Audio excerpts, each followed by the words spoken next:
Hezký podvečer vám všem. Já vás srdečně vítám na klubu Zdravý Scharffenberg. Pro ty z vás, kteří jsou zde poprvé, tak moje jméno je Stanislav Rusňák a jsem koordinátorem klubu Zdraví. My máme dneska tu možnost přivítat mezi námi pana profesora Johna Scharffenberga. To je lékař, jehož oborem je preventivní medicína a zdravý životní styl. Působí jako lékař a profesor na Loma Linda University v Kalifornii ve Spojených státech amerických. To téma je tady vidět, vegetariánská strava. My jsme na ty plakátky dávali trošku delší název toho tématu. Benefity a úskalí vegetariánské a veganské stravy. To je dnešní téma dnešní přednášky. Já taky vítám mezi námi pana Daniela Huvara, který bude tlumočit. Takže teď už bych rád předal slovo panu profesorovi Johnu Scharffenbergovi.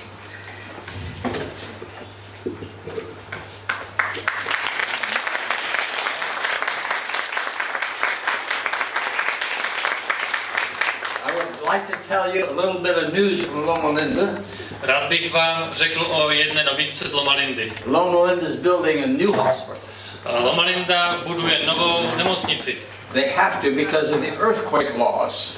Musí, protože se změnily zákony ohledně zemětřesení. So the pilings in the ground can move 5 feet without bringing the building down. In the new one. Yeah, in the new one.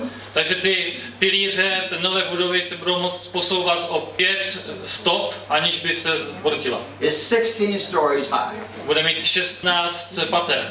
Highest building in the county. Nejvyšší budova v tom okrsku. Now, Loma Linda has been known for several things. Loma Linda je známá kvůli několika důvodům. They have graduated more doctors than any school on the West Coast.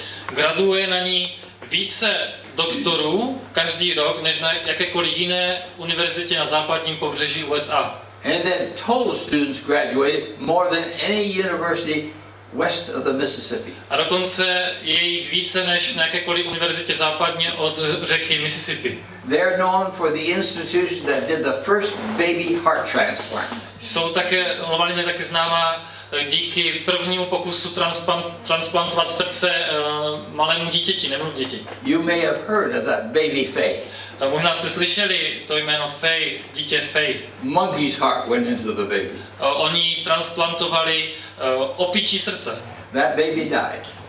Nakonec to dítě zemřelo. But we've had 100 babies since then that survived nicely. Ale díky tomu od té doby stovky dalších dětí krásně přežilo a jsou z nich už dospělí. We have a lot of those children now grown up healthy. Máme mnoho dětí, které už díky tomu dneska rostou zdravé. Then we were known for the first hospital to do proton therapy. Pak jsme známi také jako první nemocnice, která použila protonovou terapii. The first patient was a lady who had a melanoma of her eye.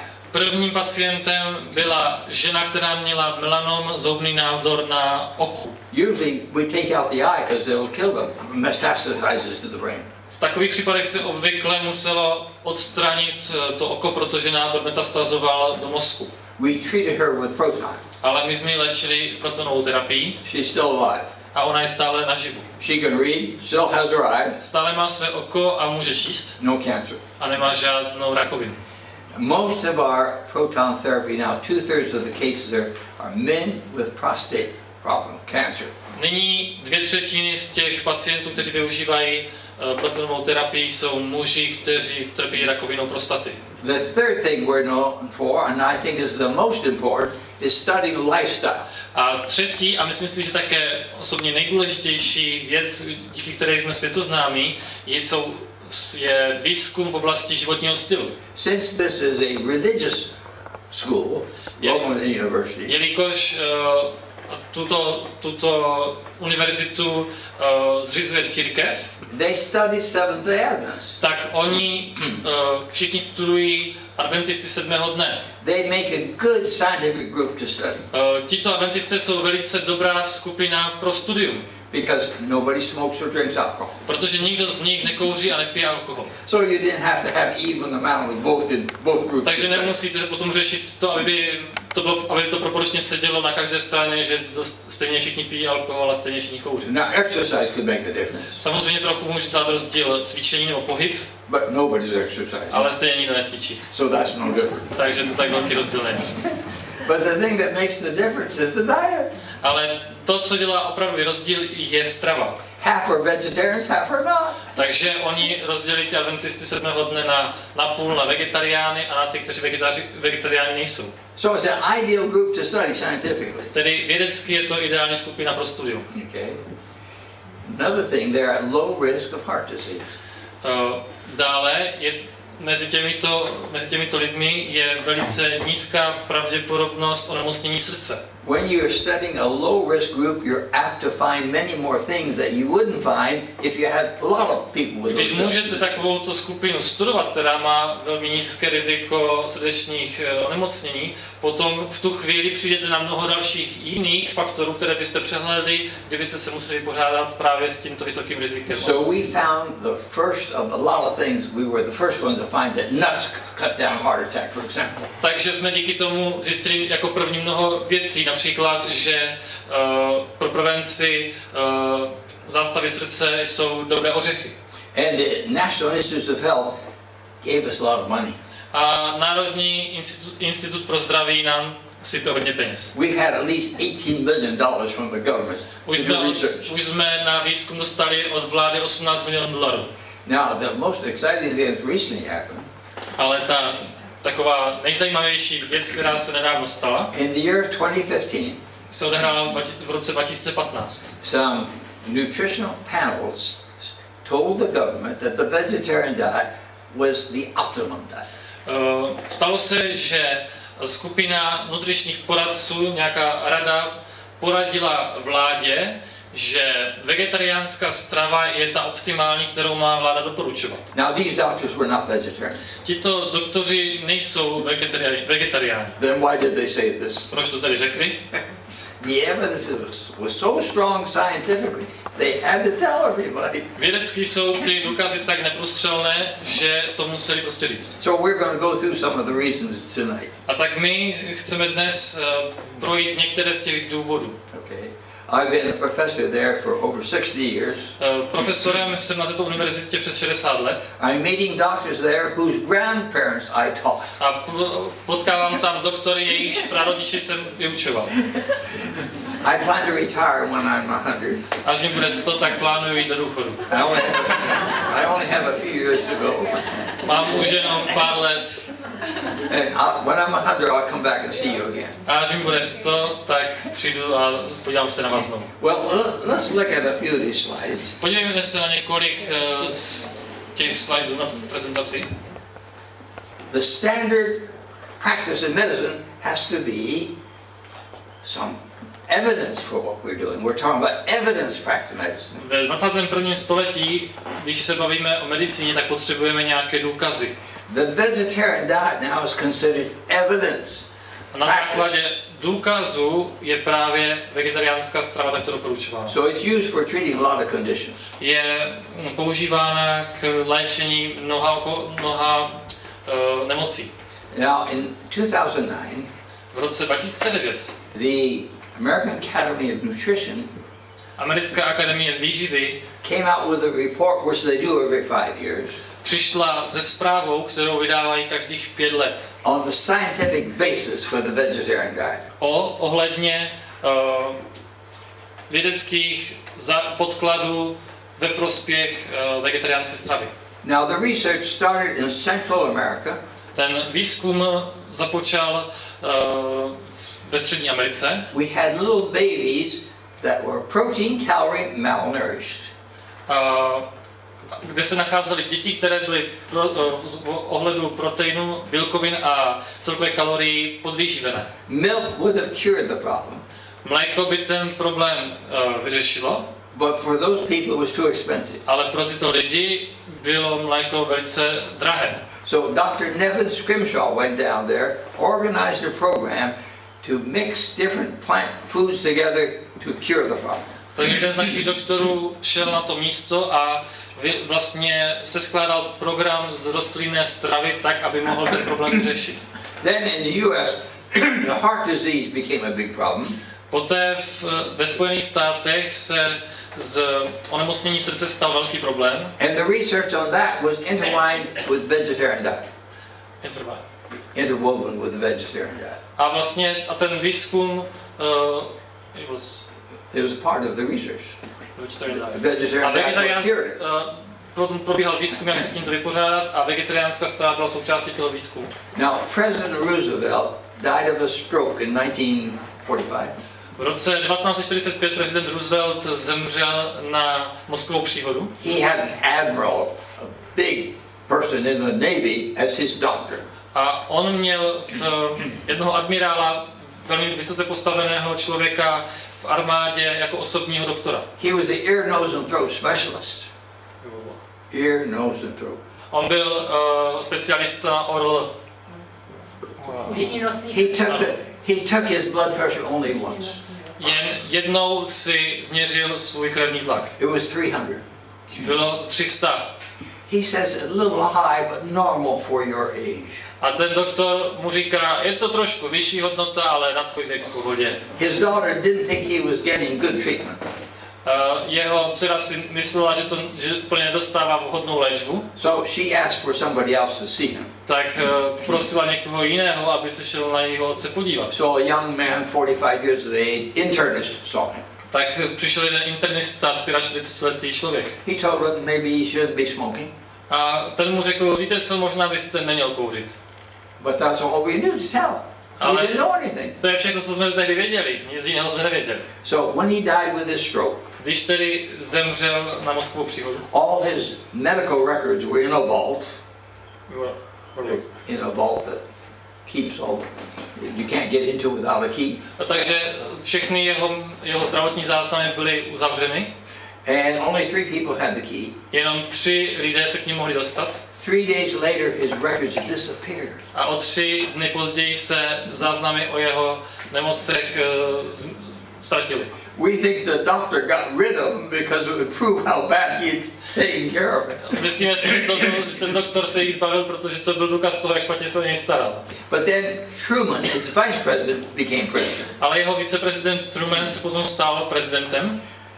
Roosevelt had not even told Truman that they were working on the atom bomb. Dokonce Roosevelt ani Trumanovi neřekl, že se pracuje na atomové bombě.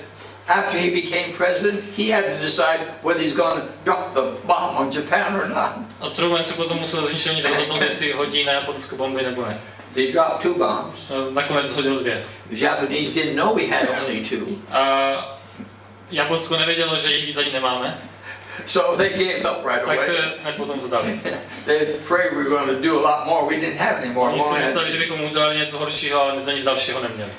But President Truman started the National Heart Institute. Ale ten prezident Truman založil Národní institut v otázce zdraví srdce. He started the Framingham study. There was a town called Framingham. A on vlastně financoval nebo založil studii ve městě Framingham. About 15,000 people. Asi 15 000 lidí. They examined everybody. A všechny tam nějak testovali. They didn't treat them. They just watched to see who's going to have what disease. Oni je nějak neléčili, prostě jenom sledovali, kdo jak onemocní. That's where we learned how all the risk factors for heart disease, for hypertension, all these things. A teprve tam se začali učit ohledně rizikových faktorů hypertenze anebo onemocnění srdce. And the vegetarians live longer. A záhadně vegetariáni žili déle. So, Central America and the heart attack research was what pushed the vegetarian diet. Tedy tyto události jak si popostrčily do popředí vegetariánskou stravu. Now, you should know in the United States 15% of the people have chronic kidney disease. V americké populaci, tedy v USA, trpí 14 až 15% lidí onemocněním ledvin.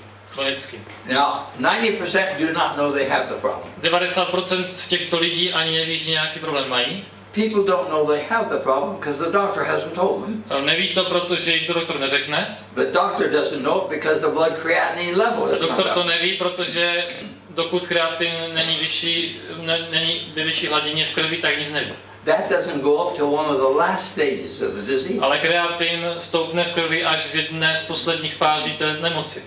Now, when you go to a gym, A když budete posilovat, the physical fitness man, tak nějaký fitness trenér he will try to build up your muscle. se pokusí o to, abyste měli velké svaly. He says, eat a lot of protein, A řekne vám, jeste hodně proteinu, a lot of tuna fish, hodně tuňáků, or the protein in milk. a nebo nějakého mléčného proteinu.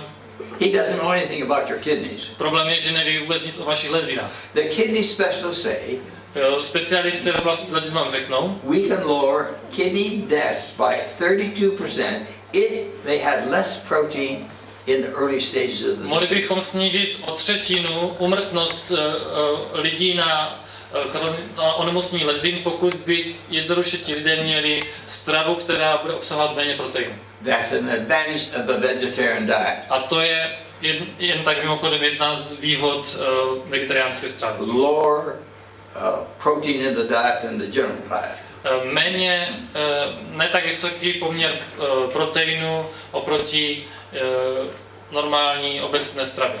Now, here is one slide that shows you all you need to know. Tady je jeden slide, který vám ukazuje všechno, co potřebujete o vegetariánské stravě vědět. This gives you all the reasons why the vegetarian diet is a good diet. Dává vám všechny důvody k tomu si myslet a pochopit, že vegetariánská strava je dobrá. The vegetarians live longer. Tedy vegetariáni žijí déle. That's because they have less chronic disease. To je proto, že mají méně chronických onemocnění. They have only 50% as much kidney disease. Mají například jenom 50% těch, 50% riziko onemocnění ledvin oproti normálu. 40% less hypertension. 40% méně hypertenze vysokého krevního tlaku. Those who are non-vegetarians have 3.6 times greater risk of diabetes being on the death certificate. A ti, kteří nejsou vegetariáni, tak riskují 3,6krát více, že budou onemocnění cukrovkou. They aren't so obese. Jsou často velice obézní. Respektive vegetariáni nejsou tak obézní. And we came to the attention of the World Health Association. Sorry? The World Health Organization. We came to their attention. A vegetariánství také se dostalo do pozornosti WHO, Světové zdravotnické organizace. In the 1990s, they wrote a book on chronic disease prevention. V roce 90. letech minulého století napsali knihu o prevenci chronických nemocí. And they kept talking about this religious group, Seventh-day A Adventists. pořád tam dokola mluvili o té náboženské skupině adventistů 7. dne. They have less diabetes. Mají méně výskyt diabetu. Within the group, those who are vegetarians have less. A v té skupině, ti, kteří jsou vegetariáni, tak mají ještě méně. Norway and Denmark have less. V Norsku a v Dánsku mají také méně. So Adventists came to the attention of the scientists. Takže i ti adventisté se potom dostali do hledáčku vědců. Now the third reason for a vegetarian diet is better endurance. Třetím důvodem je lepší fyzická kondice ve prospěch vegetariánské stravy. Every marathon runner knows he should be a vegetarian at least 1 week before the race. Každý maratonský běžec ví, že musí být vegetariánem aspoň týden před maratonem. Because it's a high carbohydrate diet. Protože to znamená, že to je dieta s vysokým poměrem vláknin. You get greater endurance, you can run longer. Potom a karbohydráty, tím pádem máte vyšší fyzickou vytrvalost a déle můžete běžet. And then it's better economically. Nakonec je to i lépe výhodnější ekonomicky. You can get more food for the dollar if you use it for plant food rather than animal food. Za $1 získáte více rostlinné stravy než živočišných produktů. Then ecologically, environmentally, it's better. Ekologicky a environmentálně je také rozumná a výhodnější. Now, all these researchers and scientists are making all kinds of recommendations for us. Všichni ti různí doktoři a vědci nám dávají různá doporučení. Now, for a vegetarian, he meets almost all those without doing it. Jak se stravovat, ale pro vegetariána je víceméně přirozené tato kritéria plnit tou stravou, kterou jí. But the non-vegetarian has to work to figure out how to do it with his meat and his diet. Člověk, který není vegetarián, tak a chce jak si naplnit ty ty rady, tak si musí těžce nebo složitě prostě kalkulovat, co má jíst, co nemá jíst, kdy to má jíst. Now, here's a Loma Linda study. Sorry? This is done, study done at Loma Linda. Tady je jedna ze studií, které byly zpracovány na Loma Lindě. They studied the general population.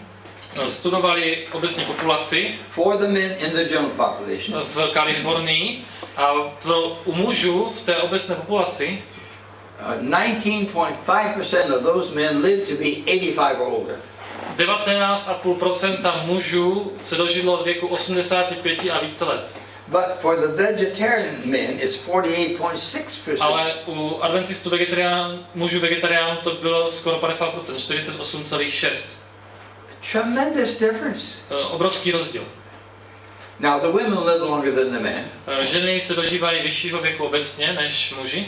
Nobody's figured out why. Zatím ještě nikdo nezjistil proč. More boys are born. Více chlapců se rodí, but the women live longer. Ale ženy zase žijí déle. And some student asked me the other day, why?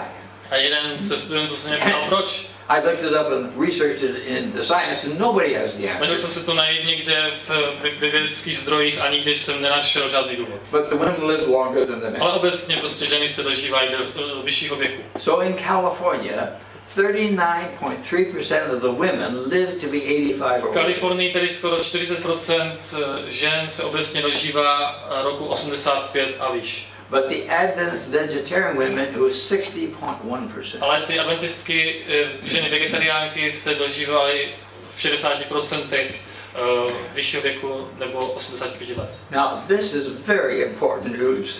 To je velice důležitá zpráva. Winston Churchill was asked how he lived so long. Churchilla se ptali, jak to, že žije tak dlouho. He smoked a cigar every day. On každý den kouřil cigaretu.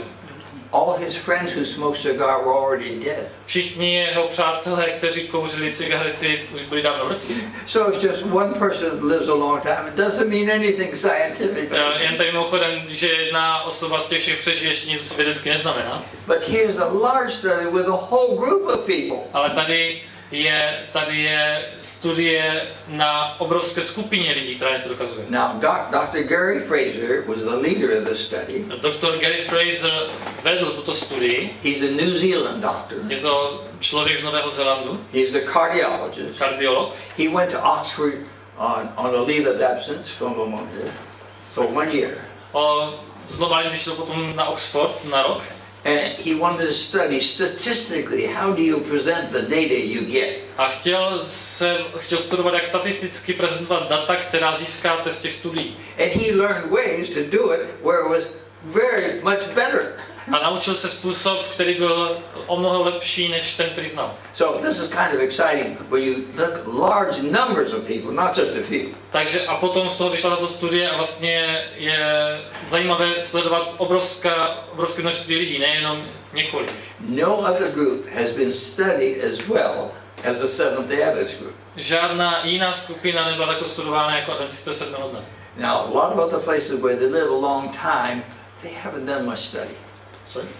They haven't done much study of those other places where people live a long time. Na těch dalších místech, kde se lidé dožívají vysokého věku obecně, se těch studií moc zatím nekonalo. Now, why do they live so long? Tak proč tedy žijí tak dlouho? Less chronic disease. Vegetariáni trpí méně na chronické choroby. And it's primarily less cardiovascular disease. A jedná se zde primárně o kardiovaskulární onemocnění cév a srdce. Now, we now learn something that's quite exciting. Učíme se teď v poslední době něco, co je velice zajímavé. The World Health Organization says this. WHO, Světová zdravotnická organizace, říká. The European Cardiology Group says this. Tohle říká Evropská kardiologická struktura, to říká. The American Heart Association says Americká asociace zabývající se onemocněním srdce to říká. They all read the same scientific literature. Všichni čtou stejnou vědeckou literaturu. So they come to the same conclusion. A nakonec docházejí ke stejnému závěru. They're saying that we can lower our risk of heart attack and stroke 80%. Říkají, že můžeme snížit riziko srdečních onemocnění a mrtvice o 80%. Just with lifestyle. jen pouze se správným životním stylem. No medicine. Bez jakýchkoliv léků. That's pretty good. To je docela dobré. We can prevent this disease. My těmto nemocem můžeme předcházet. They call it primordial prevention. Nazývají to Primordial. prevence před úmrtím. Now, if you had a heart attack, Pokud jste už měli zástavu srdce, and srdeční the příhod, doctor treats you, a doktor vás léčí, so you don't get another heart attack, abyste nedostali další zástavu srdce, that's called secondary prevention. tomu se říká už sekundární prevence. But if your blood pressure is high, Ale pokud je váš tlak vysoký and he treats you so you don't get the first heart attack, a on se vás snaží léčit tak, abyste neměli ani ten první, that's primary. tu první zástavu, to je ta primární. Now, there's a step before that. Ale před touto primární prevencí, kdy se léčí třeba ten vysoký krevní tlak, je ještě jeden krok před. If you live right so you never have high blood pressure, that's primordial prevention. Tomu se říká, to je ta úplně první prevence, která vlastně předchází vůbec tomu, abyste měli ten vysoký krevní tlak. We have to avoid 7 risk factors. Správným životním stylem. Musíme se vyhnout 7 rizikovým faktorům. So what are the risk factors? Jaké to jsou? Smoking, Kouření, alkohol, inactivity, neaktivita, overweight. nadváha. Then they said too much meat, too much salami, too much meat. We should avoid the meat. A potom řekli, přestaňte jíst tolik masa, tolik masných produktů. Nobody liked that message. Ale to se nikomu nelíbí. Everybody was upset with that message. Každého to naštvalo. So they changed it. Tak to změnili. Made it positive. A chtěli, aby to vyznělo pozitivně. Eat more fruits and vegetables. Jeste více ovoce a zeleniny. But they really mean less meat. Ale tím chtěli říct méně masa. Now, they handled it another way. They handled it in a different A way. ještě to zkusili jiným způsobem. I'll tell you about that in a minute. O tom vám potom později řeknu, jak to přeformulovali, aby tam nebylo to, co lidi nechtějí slyšet. Then they added 2 other things. Pak jsou ještě další 2 věci. High blood pressure, Vysoký krevní tlak high serum cholesterol. a vysoký cholesterol v séru. Now, the blood pressure has to do with too much salt. Vysoký krevní tlak má co dočinění s nadměrným užíváním soli. If you take rats and give them lots of potassium, salt doesn't hurt them. Pokud vezmete krysy a dáte jim hodně draslíku, tak potom jim ta sůl nijak neublíží. We're supposed to have twice as much potassium as we have sodium. Měli bychom do sebe dostat 2krát více draslíku než sodíku. We like potatoes. Ale jelikož máme rádi brambory, We peel them. a tak je oškrábeme, We peel off the potassium. my seškrábneme všechen ten draslík, Throw it away. And then we slice it up in little slices. pak to nakrájíme na tenoučké plátky, Fry it. usmažíme, Add salt. přidáme tu sůl, Sell it as potato chips for 10 times the price. prodáme to jako bramborky za 10násobek ceny, co mají ty brambory. We mess up the whole sodium A potassium tím ratio. úplně rozhodíme ten poměr potřeby draslíku a sodíku. We're supposed to have twice as much potassium as we have sodium, and we have it just turned around. Měli bychom mít dvakrát více draslíku než sodíku a my to přesně obrátili. By the way, you in Czech are getting 10.5 grams of salt every day. A mimochodem, zde v Česku průměrně každý z nás sní denně 10,5 gramu soli. Too much. To je hodně. Okay. Now, what about the cholesterol? Co ten cholesterol? Your body needs cholesterol. Vaše tělo ho potřebuje. Every cell has to have cholesterol. Každá buňka ho potřebuje. But your body makes enough cholesterol. Ale vaše tělo si také samo vytváří dost toho cholesterolu. Now, if we experiment with monkeys, Když jsme dělali experimenty na opicích, we try to give them heart attacks. chtěli jsme jim vyvolat zástavu srdce. With the pure cholesterol your body makes, you don't cause any problem. Ale tím čistým cholesterolem, které si tvoří vaše tělo, to nešlo. You have to use the oxidized cholesterol that's in the food. Museli jsme použít oxidovaný cholesterol z potravin. You see, the cholesterol that's exposed to the air changes in structure.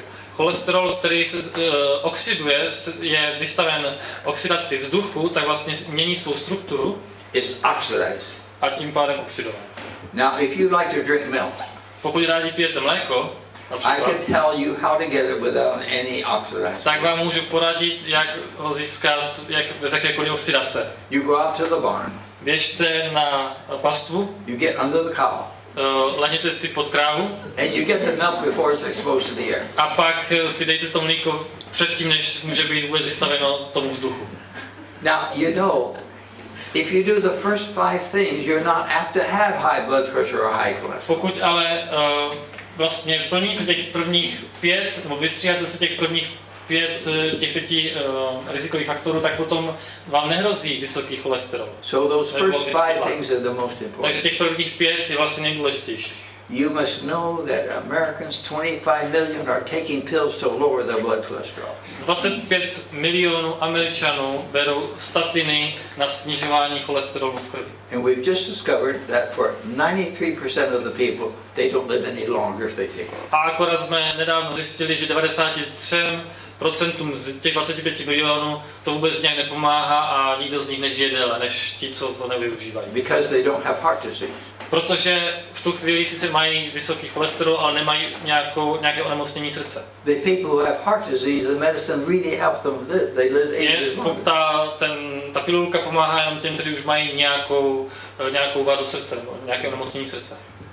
But now what are we supposed to tell our patients? Ale co bychom teda dneska měli říkat našim pacientům? We're supposed to tell them that what we thought was if we lowered blood cholesterol, there would be no more heart disease. Měli bychom jim upřímně říct, že jsme si mysleli, že když snížíme všem cholesterol v krvi, tak nebudou hrozit už žádná onemocnění srdce. That was wrong. Ale to byla chyba.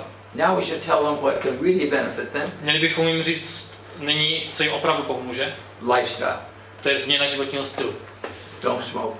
Nekuřte, Don't drink alcohol. nepijte alkohol, Exercise. mějte fyzickou aktivitu, Keep your weight down. hlídejte si váhu More of a vegetarian diet. a přibližte se vegetariánské stravy. Okay. Now you need to know they aren't going to use any bad words like meat or vegetarian diet. Jak už jsme si řekli, oni nechtějí moc používat ta zakázaná slova jako ne maso anebo vegetariánská strava, They're going to talk about saturated fat. tak začnou mluvit o nasycených tucích. But I should tell you that there's a Dr. Dean Ornish in San Francisco. Ale chci vám říct o doktoru Ornishovi z San Francisca v Kalifornii. He took people who had clogged up coronary arteries. Vzal si pacienty s vážně ucpanými koronárními cévami And he gave them special diet. a jim doporučil zvláštní speciální dietu. Practically no meat.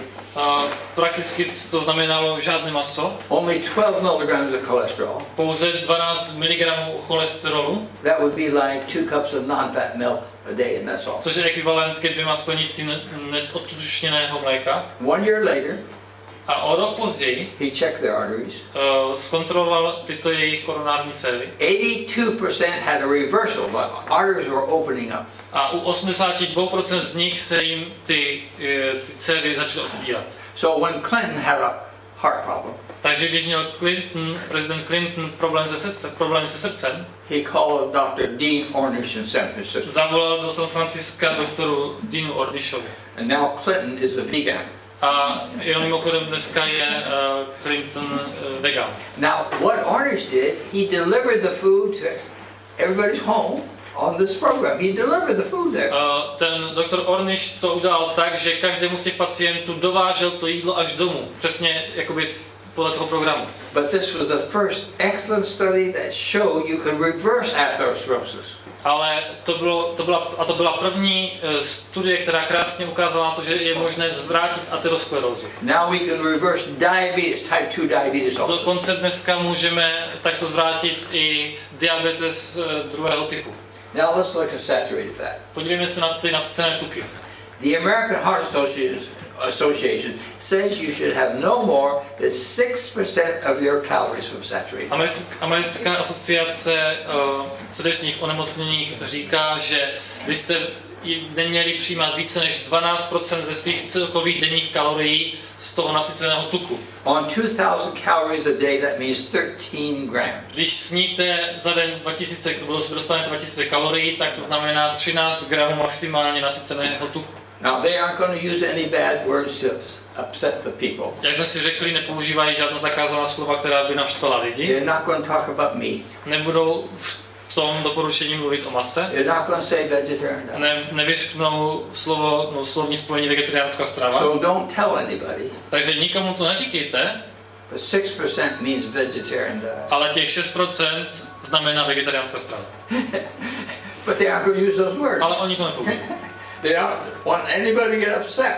But they're really very strong against using any animal Ale ve product. skutečnosti oni jsou velice proti tomu. Okay. Now, here's some of the problems with the meat. Zde přicházejí ty problémy s masem. Now, what makes the flavor in meat? What makes the flavor tasty? Co vlastně dělá to maso chutné? Fat in the meat. Je to ten tuk v tom mase. And the blood of the meat. A krev toho masa. Remember the kosher meat the Israelites had in the desert? Kosher meat? No fat, no blood? Pamatujete si na košer maso? It didn't taste very good. Ono to moc nechutná. Tastes like shoe leather. To chutná nevím jak co, ale nechutná to dobře. So the Israelites lusted after the leeks, onion, and the garlics that they had to put around it to give it flavor. Sorry. They lusted after the leeks, onions. Bibli se říká, že Izraelité takovéto košer maso jedli a moc nechutnalo, tak toužili po česneku, cibuli a dalších kořeních, které by to maso jaksi ochutilo. Now we know the fat has the cholesterol and helps to have problems with the heart attacks. The fat. A my víme, že ten tuk obsahuje cholesterol, který ovlivňuje riziko srdečních příhod. But the blood in itself increases the risk more than the meat as a whole does. Ale ta krev sama o sobě zvyšuje to riziko ještě víc než celé to maso. The heme iron increases the risk of type 2 diabetes. Heme iron, the blood iron. A ten hem, to krevní železo, it causes what? Iron. Yeah, Blood iron. It causes what? Type 2 diabetes. Type 2 diabetes. Increase 25. O 25% zvyšuje diabetes druhého typu. It causes more intestinal cancer. Také způsobuje více rakoviny tlustého střeva. Okay. So it causes more heart attacks. A také zástavy srdce. So it's the blood of the animal that's bad. Infarkt myokardu. So the blood of the animal's problem. Takže to je problém s krví zvířat. But the rabbis are having a hard time because they don't have enough people who are making kosher meat. Ale ti židovští rabíni dneska mají dost problém, protože není dost lidí, kteří by jaksi zpracovávali to košer maso. So they're recommending they become vegetarian. Tak si prostě navzájem radí, aby se stali vegetariáni. Now, late information. Nejnovější informace. This is what I told you. There was 93% of the people. The statin medicines didn't do O tom jsme už anything. mluvili ohledně toho statinu, že to 93% lidí vůbec nepomáhá. We gave it to the people to lower their blood cholesterol who did not have heart disease. Dávali jsme to lidem, kterým jsme chtěli snížit cholesterol v krvi, ale neměli to onemocnění srdce. If they had heart disease, they increased their life expectancy 8 years. Pokud už měli tu srdeční chorobu, tak žili o 8 let déle, když brali statiny. Now, what about chicken and fish? Ohledně kuřat a ryb. You know, if cholesterol is a factor, Pokud je rizikovým faktorem cholesterol, chicken is just about as high as beef. kuřecí obsahuje stejné množství cholesterolu jako hovězí. Even fish has quite a bit of cholesterol, depending on which fish you look at. Dokonce ryby obsahují 45 až 140 mg cholesterolu na 100 gramů. And now we have good information that for every 300 milligrams of cholesterol you take, your risk of heart attack goes up. A máme zde informaci, že na každých 300 mg cholesterolu, který přijmete, se zvyšuje riziko heart attack. If oxidized cholesterol Infarktu myokardu. is the big problem, chicken would be just as bad as beef. Jestliže tím problémem je cholesterol, potom není kuřecí maso o nic lepší než hovězí. See, the pure cholesterol doesn't cause a problem. Let's see. Doesn't cause. Ten čistý cholesterol problém mi nezpůsobuje. It's the oxidized cholesterol. Ale je to ten oxidovaný. Now, most of us are not getting enough fiber in our diet. Většina z nás ale ve stravě nemá dostatek vlákniny. There's no fiber in meat. V mase žádnou vlákninu nenajdete. No fiber in milk. Ani v mléku. No fiber in eggs. Ani ve vajíčkách. No fiber in cheese. Dokonce ani v síru. No fiber in oil or sugar. V oleji ani v cukru ho taky nenajdete. The average American is probably getting only 14 grams of fat, fiber. Průměrný Američan denně přijímá pouhý nějakých 14 gramů vlákniny. We need at least 25 to 30 grams. A my potřebujeme minimálně 25 až 30 gramů. How do we get more? Jak můžeme získat víc? First thing is eat less of those foods that don't have any. Tak první krok je jeste méně těch věcí, které žádnou vlákninu neobsahují. That's the animal products, oil and the sugar. To jsou živočišné produkty, cukr a tuky. Now there's two kinds of fiber. Jsou navíc ještě dva druhy té vlákniny. There's soluble and insoluble. Je rozpustná a nerozpustná. The soluble fiber is the best kind to lower blood cholesterol. Ta rozpustná je dobrá na snižování cholesterolu. That's the apples, To jsou jablka, the beans, the buckwheat, the barley, oats. ječmen, pohanka. Okay. The insoluble fiber is the kind that's better for reducing colon cancer. Nerozpustná je dobrá proti riziku rakoviny střev. Now here's quite a study on fruits and vegetables. Tady je jedna ze studií na ovoce a zeleninu. They studied a group of women. Studovali skupinu žen. Those who had 5 and 10 serving, that means 400 to 800 grams of fruits and vegetables a week, a day. 400 to 800. Ty ženy, které jedly 65 porcí, což znamená 400 až 800 gramů ovoce a zeleniny denně. The standard recommendation is to get 400 grams of fruits and vegetables every day. Standardní doporučení je těch 400 gramů denně ovoce a zeleniny. Half would be fruits and half vegetables. Půl na půl ovoce a zelenina. But those who got more, Ale ty, které jedly více, než je standardní doporučení, they had only 30% the risk of a heart attack. měli pouze 30% riziko ischemické choroby srdeční. So that was really worthwhile. To bylo tedy That was really worthwhile to eat more fruits and vegetables. tím pádem se jasně ukázalo, že to stojí za to jíst více zeleniny a ovoce. Now let's look at the nurse's study and the doctor's study. Let's see. Podívejme se na další studii. Oh, this is not that one. This is ovary, is it? What is it? No, fruits and vegetables, nurse heart disease. They actually studied. Studie na zdravotních sestrách a studie. They showed the people who ate the most had a lot lower risk. They 20% lower if they ate more fruits and vegetables. Ukázala právě, že o 20% měli nižší riziko, když přijali více ovoce a zeleniny. Now let's look at diabetes. Podívejme se na cukrovku.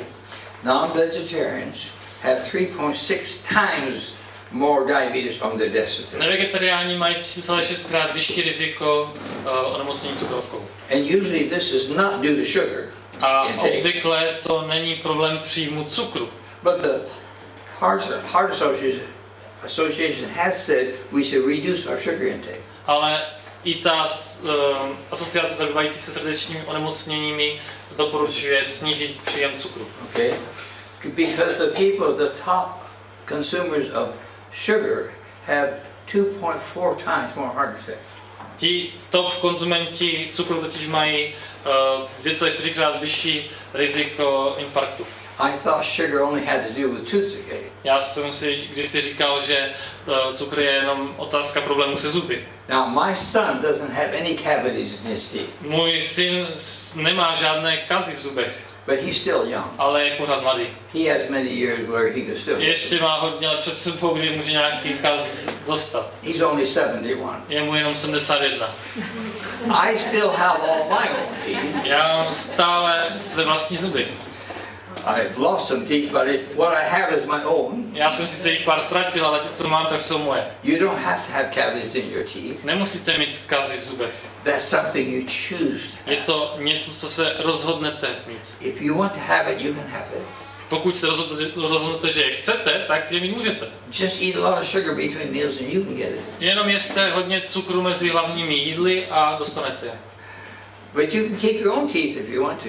Ale pokud chcete, tak si taky můžete ponechat své vlastní zuby. But now they're showing that sugar increases heart attack risk. Ale dnes se ukazuje, že cukr také zvyšuje riziko infarktu. Now, the risk of diabetes has to do also with being overweight.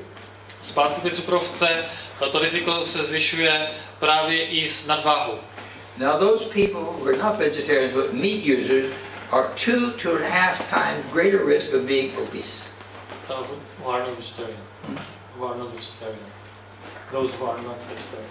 Those who are not vegetarian, They have 2 to 2.5 times greater risk of being obese. Nevegetariáni mají 2x až 2,5krát větší riziko toho, že budou obézní oproti vegetariánům. Now let's look at meat and the cancer factors. Podívejme se na maso a rizikové faktory rakoviny. Most all the risk factors for cancer are all in meat. Většina těch rizikových faktorů pro vznik rakoviny se nachází v mase. Animal fat is a risk factor. Prvním rizikovým faktorem je živočišný tuk. Lack of fiber is a risk factor. Nedostatek vlákniny je rizikový faktor. Lacks the beta carotene and vitamin C. Nedostatek alfa a beta karotenu a vitaminu C. They contain chemicals, nitrates. Může obsahovat jako může obsahovat chemikálie, nitráty. And high protein is a problem. A samozřejmě vysoký obsah bílkovin je samou svůj problém.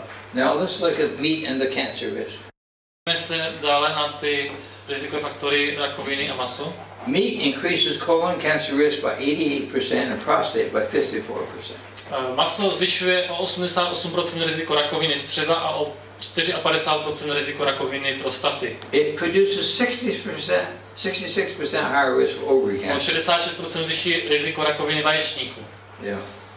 You have 2.5 times greater pancreatic cancer risk.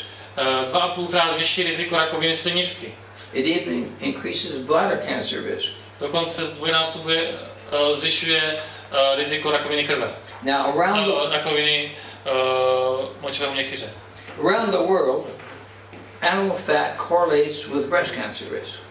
Po celém světě nacházíme korelaci mezi živočišným tukem a rakovinou prsu. Now the breast cancer death rate is going down in our country. V našich Spojených státech sice snižujeme úmrtnost na rakovinu prsu Because of better treatment. díky lepší medicíně, But the number of cases is increasing. ale počet těch případů stále roste. Why is breast cancer increasing? Proč tyto případy rostou, rakoviny prsu? We know how we can reduce it by half. Když víme, že jak to snížit o polovinu. Nobody likes the method. Ale nikdo tu metodu moc nemá rád. If every American had 10 children, 10 babies, and nursed them all, we could reduce breast cancer by half. Kdyby každá Američanka měla 10 dětí a všechny je sama krmila, tak bychom potom snížili riziko rakoviny prsu na polovinu. Nobody likes that solution. Ale tohle řešení nikdo moc nemá rád. So it's really hard. We haven't found many things, but just a few that will lower breast cancer risk. Je to zajímavé, že jsme našli mnoho věcí, ale jenom pár z nich se týkalo rizik onemocnění rakovinou prsu. We know alcohol increases the risk. Víme o alkoholu, který zvyšuje to riziko. The biggest study ever done on alcohol was just completed and published April 23 in Lancet magazine. Nejrozsáhlejší studie o alkoholu August 23. byla právě publikována v magazínu Lancet v srpnu minulého roku. It was done by a doctor at the University of Washington, Seattle. Byla provedena doktorem z univerzity ve Washingtonu v Seattlu. From that campus you can see Bill Gates' home. A z kampusu té univerzity z té budovy jste mohli vidět na dům Billa Gatese. You know, the money man. Toho člověka hodně penězi. He funded the study. Který ale tuhletu studii zafinancoval. He wanted to find the answer to one question. Doktor.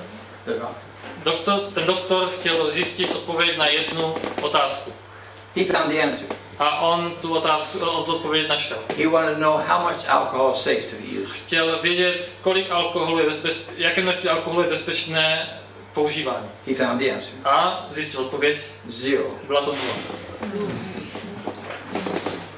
And now we know with breast cancer it's really increasing the risk. Postmenopausal women who use alcohol must have. A víme, že alkohol je právě jedním z rizikových faktorů rakoviny prsu u žen po menopauze. Okay. The animal fat around the world increases the risk. Také živočišný tuk po celém světě je ve spojitosti se zvýšením toho rizika. Now, there's lots of phytochemicals in plant foods that decrease the risk of cancer. Je mnoho fytochemikálií a dalších látek, které se nacházejí v ovoci a zelenině, které chrání tělo před rakovinou. You don't have those in the animal products. Ale ty nikdy nenajdete v živočišných produktech. Let's look at vitamin A and C. Podívejme se na vitamin A a vitamin C. People over 65 years of age Lidé, kteří mají 65 a více let, who are high consumers of vitamin A and C, kteří jedí konzumují vysoké množství vitaminu A a C, they had only 30% the chance of dying compared to the low consumers. měli pouze 30% celkovou úmrtnost ve srovnání s těmi, kdo těchto vitaminů konzumovali málo. Now, here's a study just on vitamin C. Tady je jenom další závěr ze studie o vitaminu C. The antioxidants from vitamin C are very good. Ukazuje, že antioxidant z vitaminu C je velice užitečný. It shows they should reduce cancer risk. Dokazuje, že snižuje riziko rakoviny. Now, folic acid, Kyselina listová, that is also good. ta je také dobrá. And there's another type of vegetable that's very good. Cruciferous vegetable. A ještě košťalová zelenina je další skupinou zeleniny, která je velice užitečná. Cruciferous vegetables have indoles in them. Tato skupina zeleniny má v sobě látku nazvanou indoly. That makes the body produce more benzopyranase to inactivate benzopyranase. Díky kterým tělo zvyšuje produkci benzopyrenázy a tím pádem snižuje riziko rakoviny střeva. Now the beans are a good product. Fazole jsou velice dobrým, respektive luštěniny jsou velice dobrou složkou stravy. If you're not a vegetarian, you're eating meat regularly. Sorry? If you're not a vegetarian, but you eat meat regularly. Pokud nejste vegetarián a jíte pravidelně maso, if you eat it vegetable, if you eat beans every day, pokud ale jíte každý den fazole nebo luštěniny, you have no greater risk than the vegetarian for intestinal cancer. Tak nemáte o nic vyšší riziko rakoviny než střeva než vegetarián. Yeah. Pokud jíte ale tu luštěniny každý den. May even reduce breast cancer risk too and prostate cancer. Dokonce mohou snížit riziko rakoviny prsu a prostaty. The fruit has a lot of advantage. Ovoce má mnoho výhod. A lot of fruit decreases the risk of a lot of the cancers. Větší množství ovoce snižuje riziko mnoha typů rakoviny. Now, if you look at non-Hodgkin lymphoma, pokud se podíváte, those who use a lot of fruit have a lot less. What is it? Non-Hodgkin's lymphoma. What is that? Cancer. It's a cancer. Aha, takže to je jistý typ nádoru, který, když se na něj podíváte ve spojitosti s potravinami. Fruit users didn't have a high risk, but hamburger, look at that. Podívejte se třeba u ovoce nahoře, není nějaké vysoké riziko, ale pod tím hamburger, podívejte se, jaké vysoké riziko je to nádor. Nebo červené maso. All meats. Všechna masa pod tím. Animal fat. živočišný tuk. A tuk obecně dole. Okay. Now, diet and smoking. Strava a kouření. Non-smoking women, at the highest intake of vegetable use, have only 20% the risk of lung cancer. Ženy nekuřačky v nejvyšším kvartálu příjmu zeleniny, tedy s tím nejvyšším podílem zeleniny ve stravě, měly riziko rakoviny jenom 20%. This even applies to smoking women. Což ale platilo i pro ženy kuřačky. Now, obesity is our main cause of cancer in the United States today. Is obesity. Obezita je například ve Spojených státech největším spouštěčem rakoviny. And the meat users have twice the risk of being obese. Sorry.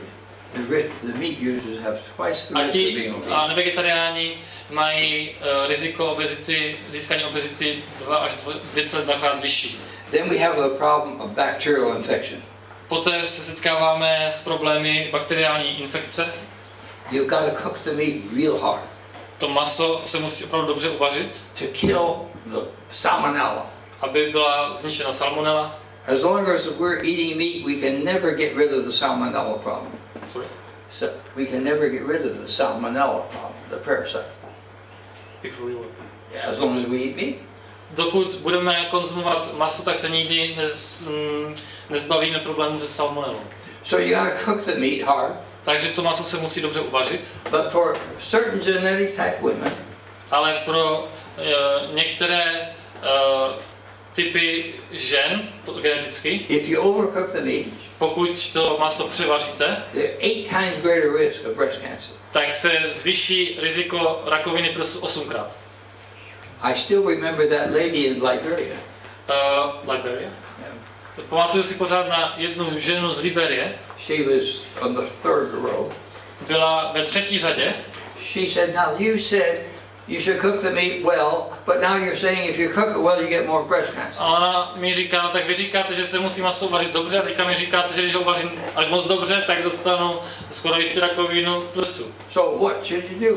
Tak co bych jako měla dělat? I said, that's no problem. Já jsem říkal, v tom není žádný problém. You don't eat it. Tak to nejeste.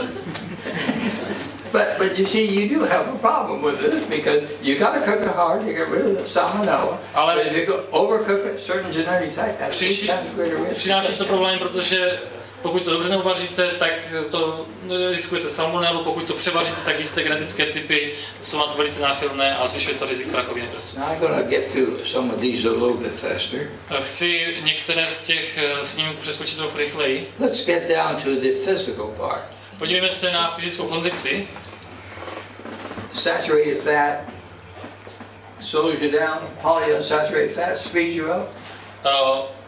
Strava s vysokým podílem nasycených tuků vás utlumuje, kdežto strava s nižším podílem vás naopak nabudí. With the high polyunsaturated fats, you get more DPG, which means more oxygen for the body. With the strava s vysoce polynasyceným tukem versus s nasyceným tukem vede k vyšším hodnotám difosfoglycerátu v červených krvinkách. Okay.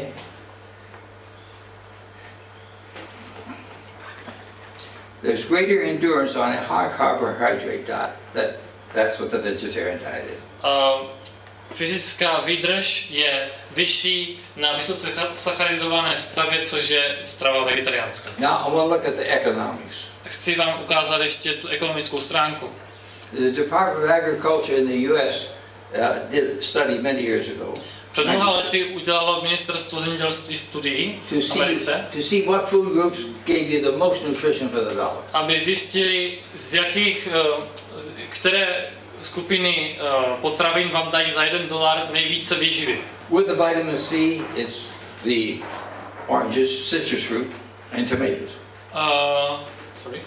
With vitamin C, it's citrus fruits and v otázce vitamínu C, tak jsou to citrusové plody a rajčata. Oranges and tomatoes. Citrusy a rajčata. But look at this one here, riboflavin. Ale podívejte se na výtěžek riboflavinu. Milk gives you the most. Mléko ho má nejvíce.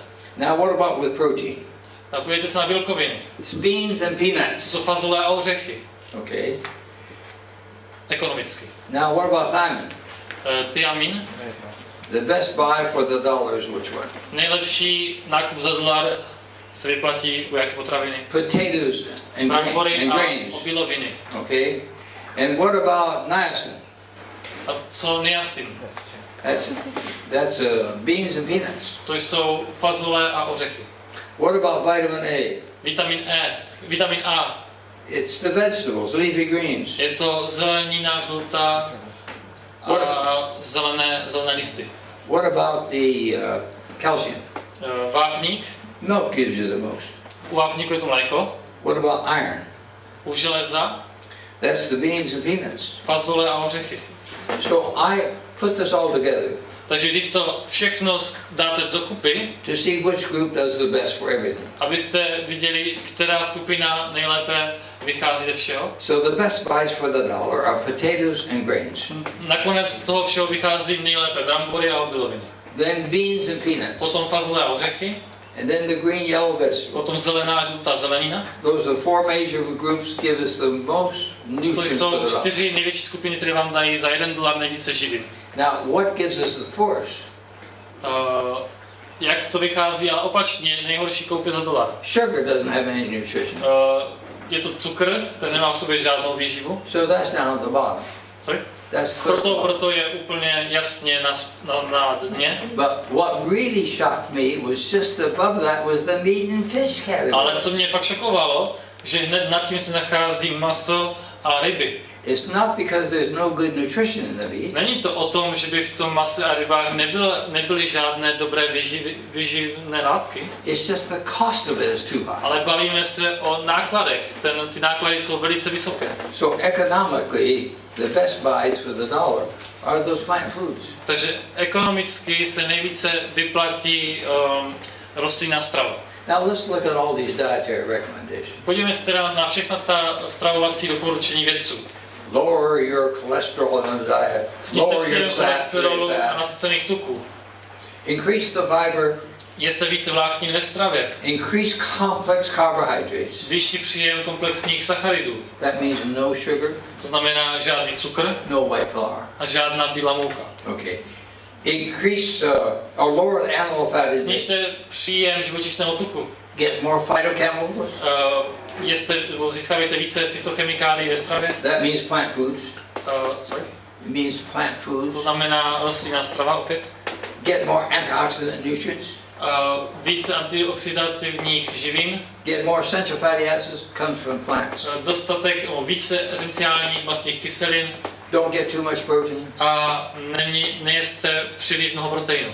All of this fits with the vegetarian diet. Všechno toto sedí na vegetariánskou stravu. It's easily met on the vegetarian diet, but the other diet you have to work harder. Je velice lehké se tady k tomuto přiblížit vegetariánskou stravou, ale pokud nejste vegetariáni, je velice těžké nějak zkombinovat, abyste tomu vyhovovali. Now let's look at the ecology and environment. Podívejme se na ekologii a životní prostředí.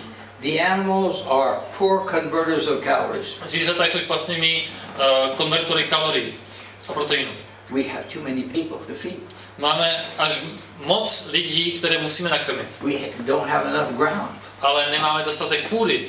We're cutting down the rainforest Kácíme deštné pralesy, to have ground to grow food for the animals. abychom měli půdu na pěstování žrádla pro zvířata. We lack good water in the world. Schází nám dostatek čisté pitné vody. We lack the fuel for energy. A nemáme ani dostatek fosilních paliv a energie. Now, if you have an acre of land, Když máte zemědělskou půdu, let's see, that's not going right. Here it is. If you have 1 acre of land, you're growing wheat. pokud na jednom akru půdy pěstujete pšenici, You can get 800,000 calories. vyprodukujete 800 000 kalorií. You give it to the animal to eat. Dáte to pak nějakým zvířatům, aby to sežrali, You only get 200,000 back. a dostanete z toho zpátky 200 000 kalorií. We lose 3/4 of the calorie by putting them through the animal. 3/4 kalorií vlastně ztratíme jenom tím, že to dáme těm zvířatům. If you drink milk, Pokud pijete mléko, you only get 15% of the calories that you fed to the cow. získáte z něho jenom 15% kalorií, které byly potřebné na životě krávy. If you eat eggs, you only get 7% back. Pokud konzumujete vejce, tak je to jenom 7% návratnost. If you eat beef, you only get 4% of what you fed to the animal. Pokud jíte hovězí, tak vlastně získáte jenom 4% z těch kalorií. Now the animals are poor converters of food to protein. Ta zvířata jsou také velice slabě na tom s přeměněním toho žrádla na proteiny. If you drink milk, Pokud pijete mléko, you get only 31% of the protein back that you fed to that cow. tak získáte tím mlékem pouze 31% proteinu, které jste museli vynaložit na to zvíře. You get only 12% back. Here it is. You only get 12% back from the pork. Z vepřového masa získáte zpět pouze 12% bílkovin From eating the beef, you only get a z hovězího 10%. 10%. So they're poor converters of calories. Tedy nejsou na tom dobře s přeměnou kalorií a proteinu. It takes 25 times more water to produce a pound of meat than a pound of vegetables. Vyprodukovat necelého půl kila masa vyžaduje 25krát více vody, než vyprodukovat stejné množství zeleniny. And besides that, the water gets contaminated. A ještě k tomu ta voda se znečistí. Now let's look at the difference between the lacto-ovo-vegetarian and the total vegetarian. Podívejme se ještě na rozdíl mezi úplnou a lakto-ovo-vegetariánskou stravou. The total vegetarian has less heart disease. Úplná vegetariánská strava přináší méně onemocnění srdce. They're thinner and therefore should have less diabetes. Lidé jsou díky ní hubenější a proto mají menší riziko diabetu. But because they're not using milk, they don't get that calcium, so they have only 1/3 as much prostate cancer. They have not enough calcium.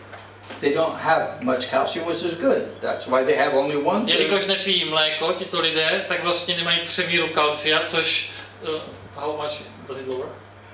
They have only 1/3 as much. A tím pádem mají třetinové riziko rakoviny prostaty.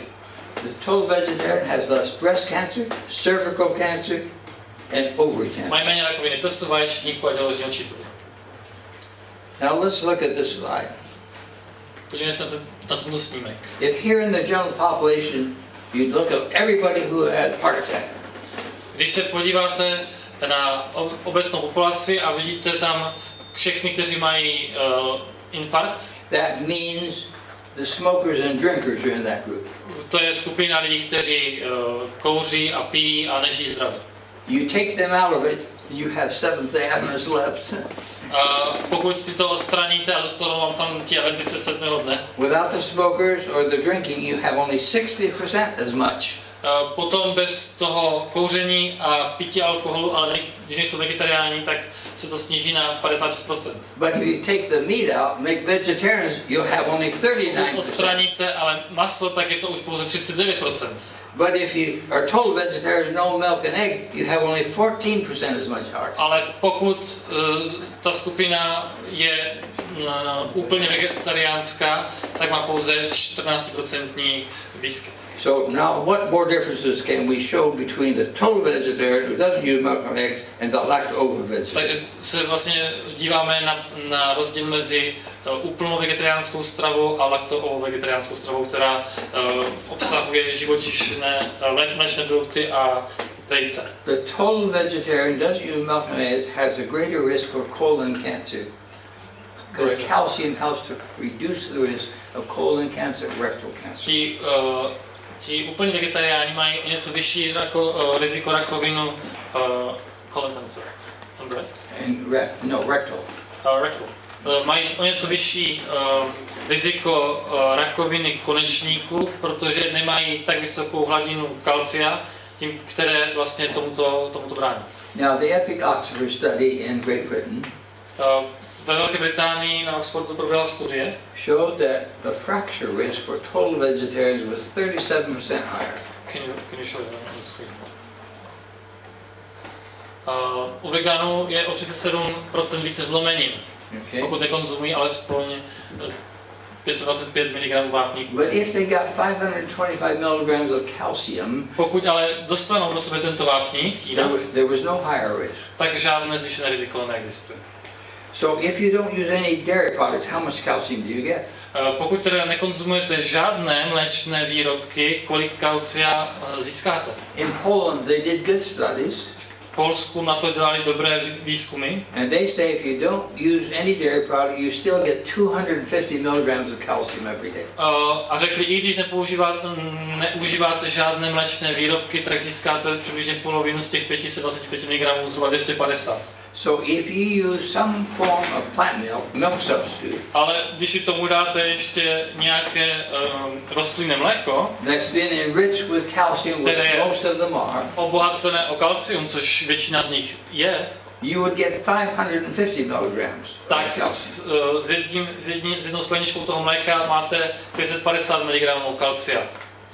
But the total vegetarian should take a B12 pill.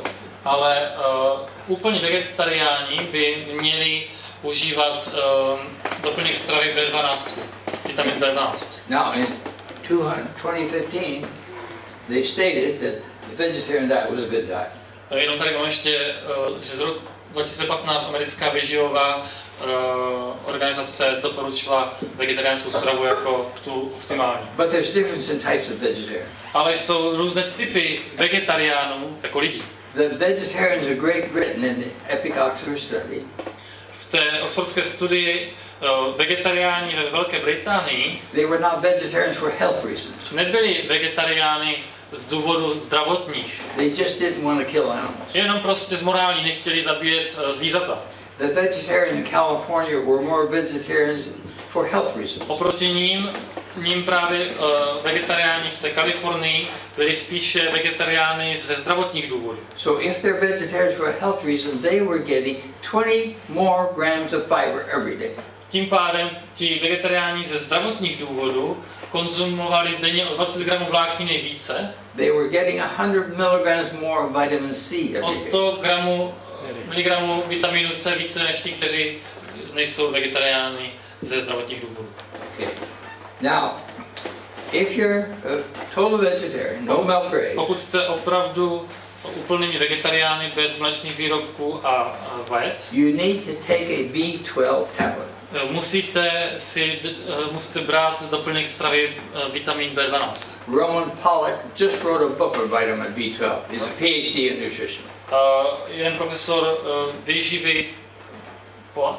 He wrote a book. Pollack. Roman Pollack. Roman Polák napsal právě knihu na toto téma. He's now a professor at University of South Carolina. Je profesorem na univerzitě v Jižní Karolíně. But he's from over here. Ale je odsud.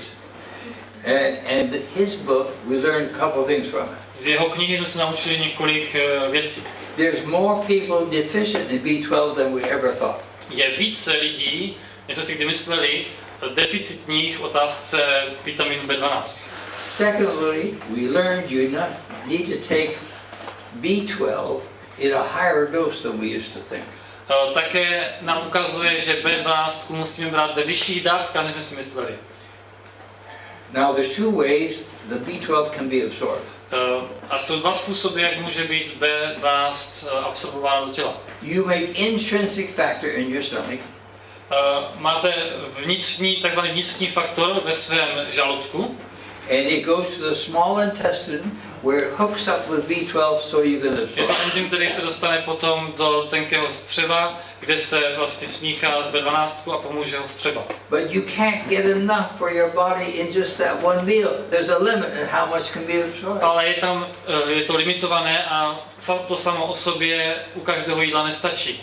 But there's another way you can absorb. Ale je ještě další způsob, jak můžete tuto B12 přijmout. It's called passive diffusion. Nazývá se to pasivní difuze. 1% will be absorbed. Sice, že 1% z té dávky, kterou přijmete, bude vždycky přijato do těla. And there's no limit. A není to ničím limitováno. So if you take a 500 microgram tablet of B12, Takže pokud si dáte 500 mg tabletu B12, you will absorb 5 micrograms. tak potom 5 z těch mikrogramů vždycky přijmete. That's all you need. A to je všechno, co potřebujete. Per day. Per day. Samozřejmě na den. So, but the people who are total vegetarians need to know about this.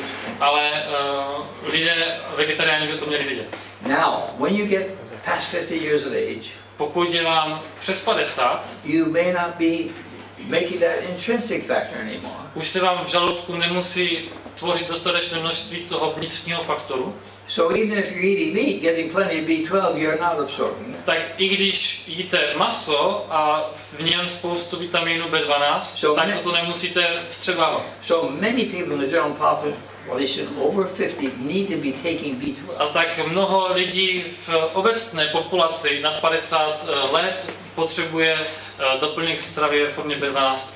Okay. Now, the total vegetarian needs to make sure he gets adequate calcium. Úplný vegetarián musí se ujistit v tom, že má dostatek vápníků. I can't read it. Yeah, okay. Okay. Now, how can you get calcium? One more. Yeah, that's it. No. One step back. Back? Yeah. Takže jak můžete získat kalcium? Vápník. Now, in the United States, 40% of women are taking calcium pills to try to prevent osteoporosis. 40% žen v Americe se, bere kalcium ve formě suplementu, aby předcházelo osteoporóze. Now, calcium increases the prostate cancer risk. Ale to kalcium samo o sobě zase zvyšuje riziko rakoviny prostaty. For the women, we think it's increasing heart attack risk. A u žen si myslíme, že to zvyšuje riziko infarktu. So you need to know, if you're total vegetarian especially, what to do. Takže pokud jste zvláště úplný vegetarián, musíte vědět, co dělat. Make sure you're getting adequate vitamin D. Ujistěte se, že máte dostatek vitamínu D. You can check your blood and see. To si můžete udělat test krve. Okay. The vitamin D controls the absorption of calcium. Jelikož vitamin D kontroluje příjem kalcia do těla. If you have adequate vitamin D, you will absorb 3 times as much calcium. Pokud máte dostatečnou hladinu vitamínu D, tak absorbujete 3krát více kalcia než člověk, který nemá dostatečně vysokou hladinu vitamínu D. The second thing you should know, particularly here in the Czech Republic. Druhá věc, kterou byste měli vědět, zvláště tady v Česku, cut your salt intake. Snižte příjem soli na polovinu. Because that controls how much calcium the kidney excretes and how much Protože we absorb. to ovlivňuje, kolik ledviny vyloučí kalcia ven z těla a kolik ho ponechá v těle. If you cut your salt intake in half, pokud snížíte příjem soli o polovinu, it would just be like taking a pill with 900 milligrams of calcium. bude to mít stejný účinek, jako byste si dali tabletku s 900 mg vápníku. Then to get more calcium, you need to make sure that you don't get too much foods that have oxalic acid and phytic acid. Because they form insoluble salts, you can't absorb the calcium. Okay, which acids? Oxalic acid and phytic acid. No, musíte se ujistit, abyste v jídle neměli jisté kyseliny, které teďka nedokážu přeložit. That means you go to Chinese cabbage, bok choy. To znamená, že máte jít do čínské Chinese restaurant. Bok choy, it's called bok choy. What is that? Chinese cabbage. To znamená, že si máte dát čínské zelí. It doesn't have much of those things that keep the calcium from being absorbed. Ne, to nemá moc těchto kyselin, které brání absorpci vápníku. Okay. But for the total vegetarian, you have to take a B12 tablet of sufficient quantity. Ale naprostý vegetarián, úplný vegetarián, opravdu musíte brát doplněk stravy B12 ve v dostatečné kvantitě. For people over 50, they should do a blood test to see if they need it. A lidé na 50 by obecně si měli nechat udělat test krve, aby zjistili, jestli ho nepotřebují. And the blood test is methylmalonic acid. A Methylmalonic acid. je to potom v té kolonce Malonic. kyselina That tells you biochemically if you're deficient. Asi kyselina melaninová. možná kyselina melaninová, ale teďka se přiznám, že nevím, každopádně vám to ukáže, jestli jste deficitní. But a lot of countries, they don't do it. Ale v mnoha zemích to neprovádějí. We do it routine in the US. My to máme jako rutinní záležitost v Americe. Most countries are just doing B12 levels in the blood. Ale většina zemí ale měří jenom hladinu B12 v krvi. And if it's below 400, you're probably deficient. Pokud je to pod číslem 400, tak jste pravděpodobně deficitní. Now, what are the signs of deficiency? Jaké jsou příznaky nízké hladiny B12 v těle? It can make you tired. Budete unavení. It can make you mind not quite right. Možná vám nebude fungovat úplně dobře mysl. You might not notice it, but your friends might. Sorry? You might not know you have a problem, but your friends will know. Možná si nevšimnete těch problémů, ale vaši přátelé si jich všimnou. Okay. And then you get a sore tongue. Potom máte bolesti na jazyku. You get numbness and tingling of your fingers. Ztrácíte citlivost v prstech. Low back pain. Bolest v dolní části zad. And women's menstruation becomes irregular, then it stops. U žen se menstruace stává nepravidelná a nakonec může i přestat. And then you can't feel the floor. Sorry? You can't feel the floor. Your feet. Potom necítíte zemi, po které chodíte. That shows your spinal nerves are being affected. To ukazuje, že vaše páteřní nervy byly ovlivněny. Then you can't walk, you're in a wheelchair. Potom už nemůžete ani chodit, ale jste na vozíčku. And then you die. A pak zemřete. I've had one friend who wouldn't take vitamin pills, B12. Měl jsem jednoho kamaráda, který He wouldn't. který si nikdy nevzal tuhletu pilulku. It's not natural. On říká, to není přírodní. And he was total vegetarian. On byl naprostý vegetarián, úplný vegetarián. He died from vitamin B12. A zemřel na nedostatek vitamínu B12. That's uncalled for. He didn't need to. On si říkal, já to nepotřebuji. So most total vegetarians know to take a B12 tablet, but they should know they should take a bigger tablet than we used to think. Většina úplných vegetariánů tedy ví, že by měli brát B12, ale neví, že by měli brát vyšší dávky té B12, než si mysleli. And the total vegetarian needs to also know some way to get more calcium. A poté se také musí úplní vegetariáni hlídat dostatečný přísun kalcia. Now, are there any questions? Nyní máte nějaké otázky? Which one of the B12 supplements? Cyanocobalamin or methylcobalamin? Doesn't matter. Doesn't matter? Either. Je jedno, jaký druh vitamínu B. Therefore, But you got to make sure it's one of those good ones. Otherwise, there can be B12 that's biologically inactive. Existuje taky forma B12, která je biologicky neaktivní. Tu nechtějte. Spirulina, chlorella, biologically inactive. Inactive. Yeah, That's not the good one. they are worthwhile for B12. Any other questions you have? Jaká další otázka? I think the most important thing is this big study that shows vegetarians are living a lot longer. Myslím si, že nejdůležitější závěr je z toho ta velká studie, která jasně dokazuje, že vegetariáni žijí o mnoho déle než nevegetariáni. And all the studies to show less coronary heart disease, less cardiovascular disease. A všechny ty studie ukazují na nižší výskyt kardiovaskulární nemoci. All right, question here. How much vitamin D should we eat? How much vitamin D? Kolik vitamínu D bychom měli přijímat? Depends on your blood level. Ono záleží na tom, kolik ho máte v krvi. Now, we always check it to see if we need it. I checked it. Já si to třeba kontroluji, jestli ho potřebuju. When you get to be an old man, Když už z vás stane stařík, your skin's working at half speed. Vaše pokožka už funguje poloviční rychlosti. So the sun hits the cholesterol in the skin. Takže slunce ozáří ten cholesterol v kůži. Skin's only half as effective as used to be. A ta kůže už je jenom z polovičky tak efektivní, jako byla. Then it goes to your liver. Pak se to dostane do vašich jater. And at this age, my liver's working only half speed. Jenže v tomto věku i ta játra už fungují poloviční rychlostí. And then it goes to the kidneys. A pak se to dostane do ledvin. It makes a hormone. Které vytvářejí hormon, But we call it vitamin. který nazýváme vitamin. What is a hormone? Ale je to hormon. Well, we call it vitamin D. A nazýváme ho ten hormon vitaminem D. So at my age, V mém věku tedy, I'm likely to be low. sorry? I'm likely to be low, deficient. Se předpokládá, že já budu mít deficit. I checked in the blood, I was deficient. A já jsem si tu krev nechal zkontrolovat a opravdu jsem měl nízkou So hladinu. I take a tablet, 1000 international units every day.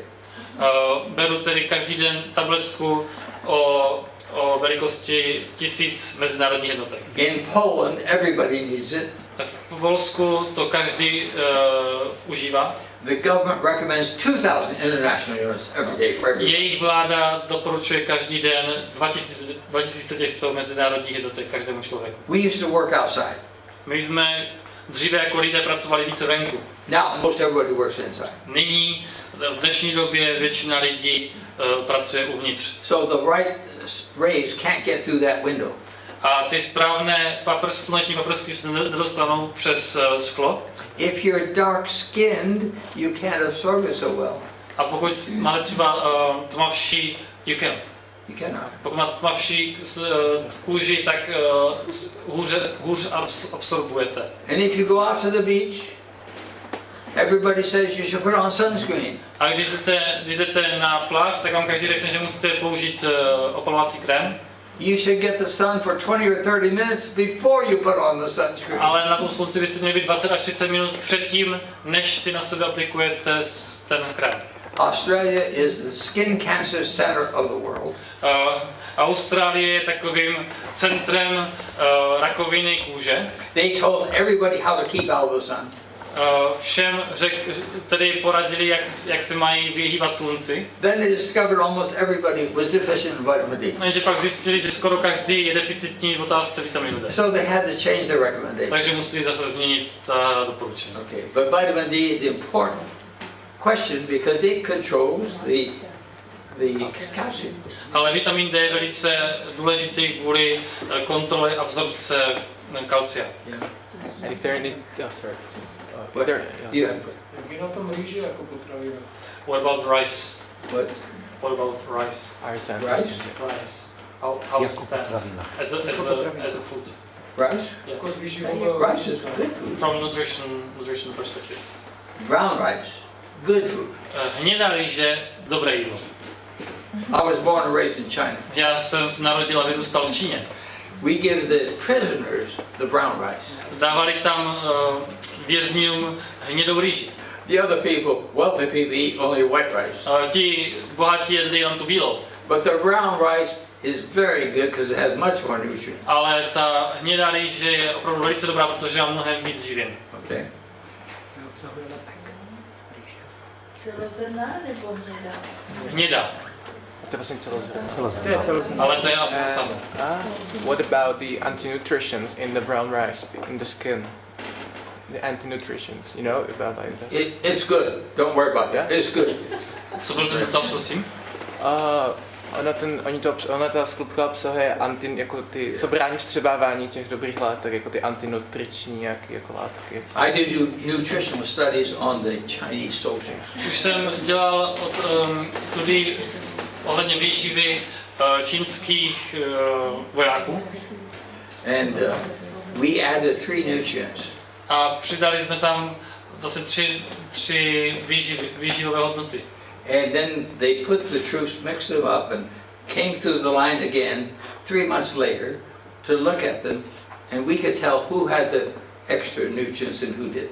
A potom jsme je promíchali a po několika měsících přišli různě promíchání a my jsme byli schopni říct, kdo z nich dostal ty extra výživové doplňky a kdo ne. Yeah. Any other questions? Je ještě nějaký dotaz? Ještě, jak se dívá pán na vegetariánství? What about those who do not eat, those vegetarians? Who? Do you know? I don't know. Vegetarians. Fruitarians? Breatharians. It's bread there. They do not eat, they just breathe. And Just bread? they just breathe. But I don't know what you mean. Yeah, and they are breathe there? breathe, and they are using the energy from the sun. They are not eating. Yeah, if they're really not eating, they will die. I don't think they. Pokud opravdu nejí, Yeah. protože nepodvádějí, tak si myslím, že zemřou. We had a big fat lady who said you should eat grass. Sorry? We had a big fat lady who said you should eat grass. Měli jsme jednu takovou velice tlustou paní, která řekla, že bychom měli jíst trávu. You can't get that fat from just eating grass. Která říká, že jí jenom trávu, ale tohle množství tuku by z té trávy v životě do sebe nedostala. Unfortunately, she died in a house fire. She died in the house where it went on fire. Na neštěstí zemřela při požáru domu. Yeah. But let me tell you something new. Ale dovolte mi ještě se podělit o jednu novinku. U.S. is the fattest country in the world. Spojené státy americké jsou nejtlustší zemí světa. Except Mexico just beat us. Až na to, že nedávno nás porazil Mexiko. Okay? But we have to do something about our weight problem. Ale musíme obecně dělat něco se svou váhou. So there's two groups working different things. Jsou dvě skupiny různě fungující věcí. There's Dr. Courtney Peterson in the University of Alabama. Takže Peterson. Takže jsou dvě skupiny. V jedné je Dr. Peterson na univerzitě v Alabamě. She's a PhD in nutrition. Je to profesor výživy. She recommends Profesorka. eat all the food you're going to eat in a day before 2 p.m. Ona doporučuje teďka nově jíst za den, nebo denně jíst všechno jídlo, které sníte do 2 hodin odpoledne a poté už ne. She says it not only helps weight, but it helps sleep. Ona říká, to nejenom, že vám pomůže s redukcí váhy, ale pomůže vám to napravit spánek. It helps circadian rhythms. Pomáhá to s cirkadiálními rytmy. Before 2 p.m. that would mean only 2 meals. You can't have time. Prakticky znamená jíst jenom 2 jídla denně, hlavní jídla. That's what I raised my family on, and I've been on for 70 years. To je způsob, jak jsem vlastně vedl svoji rodinu a já už sám se takhle stravuji 70 let. She said it's better for you in a lot of respects other than just the weight loss. Ona říká, v mnoha aspektech je to pro vás mnohem lepší než jenom klasické snižování váhy. Then there's another group Pak je ještě druhá skupina, that says you should figure out how much you should eat, how která many calories. říká, že byste si měli vypočítat, kolik teda byste měli průměrně sníst, abyste měli zdravou váhu. You should eat 15% less. Ale v praxi byste potom měli jíst o 15% méně té optimální výše kalorií. We know with rats, if you underfeed them, they live a long time. Víme třeba u myší, u pokusu na krysách, že pokud je spíš trochu podvyživíme, tak žijí déle než ty, které jsou živeny normálně. We think that applies to humans too. A něco nám říká, že to bude fungovat stejně s lidmi. So she's promoting eat less. Takže tato skupina spíš radí jíst méně. Okay? Question? Co Otázka? obsahuje asi jeho snídaně a jeho oběd? What does your breakfast and lunch is made up of? Everybody likes to know what I eat. Každý by rád věděl, co jím. Since I lost my wife 7 years ago, Jelikož jsem před 7 lety přišel o manželku, I'm lucky to get anything to eat. tak jsem vděčný za to, že mám vůbec co jíst. Now, I eat breakfast at home. Snídám u sebe doma. It should be the best meal of it. Mělo by to být to nejlepší jídlo dne. It should be so good Mělo by být tak dobré, that sometimes I eat it twice a day. že dokonce jím někdy i 2krát denně to jídlo. I like fruit more than vegetables. Mám raději ovoce než zeleninu. My wife made a good waffle recipe. A má manželka dělala dobré wafle. It's gone around the world. Everybody knows about it. Už všichni o tom receptu vědí. 2 cups of oats. 2 šálky ovesných vloček. 2 cups of water. 2 šálky vody. 2 tablespoons of oil. Teaspoon? Oil. 2 čajové lžičky oleje. Half a teaspoon of salt. Půl čajové lžičky soli. And a little carbohydrate like applesauce, third of an apple, half a banana, to make it brown. A trochu sacharidu, aby to bylo hnědé, něco půlka banánu, něco takového. You blend it up in a blender. Rozmixujete to dohromady. Put it in a hot waffle. Pak to dáte do waflovače. Takes about 15 minutes, but you got a big waffle. Bude to trvat asi 15 minut, ale potom máte z toho pořádnou wafli. Healthful waffle. A dobrou, zdravou, ovesnou. And then you put on almond butter. A potom na to namážete máslem, mandlovým máslem. Then you pull out your strawberries from the refrigerator. Potom z ledničky vytáhnete své jahody Put the strawberries on top. a posadíte je nahoru. Then another waffle. Potom ještě další wafly a tak pokračujete. But that's delicious. I do that To je, once a week at least. to je strašně dobré, já to takhle dělám minimálně jednou týdně. I make enough waffles, and the extra ones I put in the deep freeze. Já dělám vždycky větší porce těch waflí a ty, co mi zbydou, tak dám do mrazáku. When I want to eat one, I pull it out and put it in the pop-up toaster. A když si nějakou si dám, tak to rychle hodím do toustovače. I sometimes put a scoop of ice cream on top. Někdy si dokonce koupím nějakou brzlinu. Now this is helpful ice cream. Ale to je ta zdravá. You can take real ripe bananas, real ripe bananas. Přezralý, jo. Vezmete přezralé banány, Ripe, it has to be ripe, speckled. opravdu zralé banány. You peel it, Oloupete je, freeze it. zmrazíte je, Then you bring it out and put it through my special blender. potom je vyndáte, dáte je do zvláštního mixéru It comes out just like ice cream. a ono se z toho udělá krásná zmrzlina. No cholesterol, Není tam žádný cholesterol, no added sugar. žádný přidaný cukr. It's delicious. Je to úžasné. Put strawberries on top of strawberry sundae. Na to dáte potom zase jahody a máte jahodovou neděli. I used to teach in home economics in public school. Ekonomics. I would show them how to make these sugarless desserts. Učil jsem ekonomii taky na státních školách, tak jsem je učil různé tyhle ty dezerty. Any other questions? Oh, I didn't answer fully yet. Ale úplně jsem ještě neodpověděl na tu otázku. I have 7 different breakfasts. Mám asi 7 druhů snídaní. I like tofu, Mám na tofu, not just a little strip. nejenom nějaký malý kousek, I can kousek. eat 400 grams one meal. Já třeba na jedno jídlo sklidně stáhnu 400 gramů. And our tofu is made hard with calcium. A to naše tofu je plné kalcia, So that's a way to get calcium. což je taky způsob, jak kalcium do sebe dostat. And if you put a little turmeric with it, it makes it yellow. What turmeric? Kurkuma. Kurkuma. A když do toho dáte trochu kurkumy, tak se to stane hezky žlutým. Yeah. People come to my house. Where did you get those square eggs? A oni nám přijdou do mého domu a řeknou, kde si vzal ty hranáté vajíčka. Now you should know about the cooked cereals and dry cereals, breakfast cereal. You should know about the breakfast cereals. Taky chci se podělit o ty snídaňové cereálie. The cooked is better than the dry. Vařené jsou lepší než suché. Of the dry, the wheat is better than the corn because the corn's been degerminated. Okay. Takže u těch suchých je lepší pšenice než kukuřice, protože kukuřice byla něco s ní bylo uděláno něco. The corn was what? Degerminated. Processed. Prostě ta kukuřice musela být nějak zpracována. Okay? But if you puff it, you knock out vitamins. You knock out. If you puff, not minerals, vitamins. You knock out vitamins, destroy vitamins. Pokud tu kukuřici takto upravíte tepelně, tak vlastně zničíte ty vitaminy.